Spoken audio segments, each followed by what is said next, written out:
Hello from America.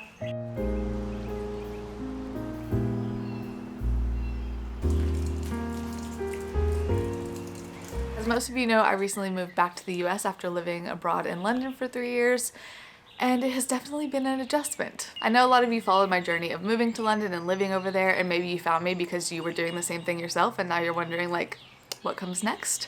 Well, I'm here to tell you what it's really been like. I have a whole video about why I left London, but in short, okay, dog butt, sorry. Basically, my visa was ending and I found out very late in the game that I wasn't gonna be able to renew it, so I wasn't able to like sort out my life back in the US, so I'm back in my hometown now living with my parents while I get my feet under me. And as I said, it has definitely been an adjustment. The first major thing is that I moved from a huge city to the suburbs of a mid-sized city in Kentucky, and that itself comes with its own form of culture shock. But I'll be honest, the first couple weeks, it was kind of nice to have the familiarity of suburban America, especially after living in Paris for a month, or living in Paris for a month, staying in Paris for a month, because it's so different there that coming back here felt a little bit more like, oh, I can breathe. And now I've been back for about 2 months and I still miss London a lot. I think a big part of that is that I had a life set up there. I had friends, I had routines, I had independence, and I didn't choose to leave. So it's been very difficult to kind of like grieve that loss and also accept that I'm not where I want to be right now. Like, I don't really want to be living in suburban America, but this is just where I'm at right now. And don't get me wrong, I am very grateful that I have this place to come back to and to kind of land, and being able to spend time with my family has been great. And my dog, this is Gracie by the way. But it does feel like kind of this big step backwards, especially after putting so much effort into building a life somewhere else and then just having to leave it. And also the fact that I don't want to stay here, it's making it hard for me to put in the effort to like, you know, do things to make me feel like I do have a life here. I very much want to live in like a city again to kind of get some of that same energy as London, like maybe New York or Boston or something like that. But for now, this is where we're at and we're accepting it. I know a lot of us go through these transition phases, even if it's not moving abroad or moving home or whatever. There's just always times in your life where you're like, I'm not actually quite where I want to be right now. So I'm going to try and document what it's like for me and kind of focus on the positives in future videos. The rest of this video, I'm going to wallow a little bit and tell you all the things that I miss about the UK.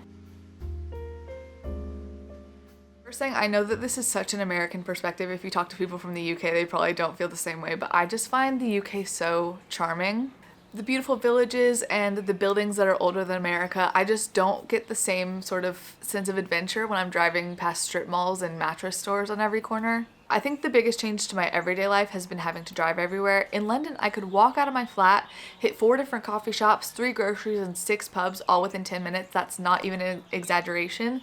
And here, if I wanted to walk somewhere, I would definitely have to risk my life walking on a busy road with no sidewalks, and I'm just not willing to do that. Walking was just so built into life in London, and here I have to set out intentionally and go for a walk if I want to get any steps for the day. I was going to talk about trains in this section, but honestly, like, we'd be here all day.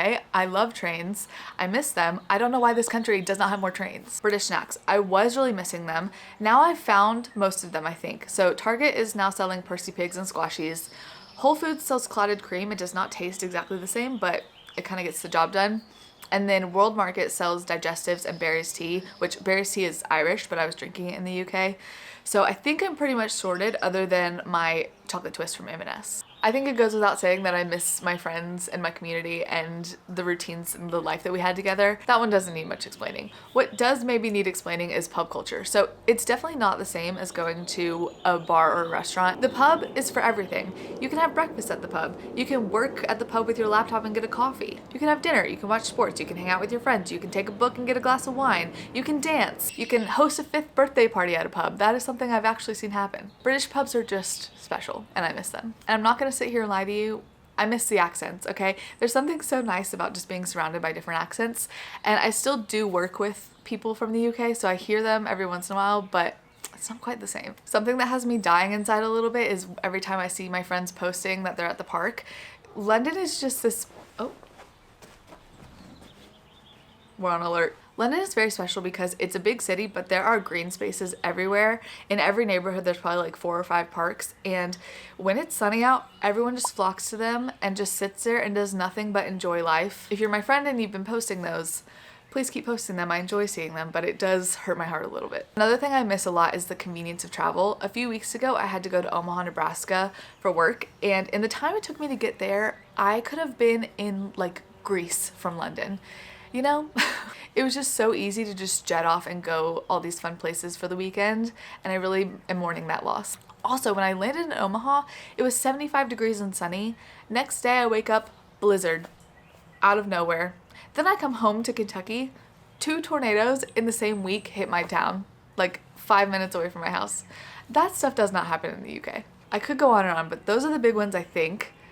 I'll probably think of more and be like, oh, I should have put that in the video, but thank you for letting me get that out of my system. I'm so grateful to have gotten to experience life in London, and I'm hopeful that the next place that I move, I'll get to kind of regain some of those things that I've lost. But for now, I'm here and I'm trying my best to be grateful for what I do have and realize that this is just a phase. If you have moved back to America after living abroad, please leave a comment and tell me what your experience was like. I would love to hear from someone that's been through this. I hope that you'll stick around through this transition phase. I promise more fun videos are to come, but in the meantime, let me know if there's anything specific you want to see while I'm at home, and I'll talk to you soon.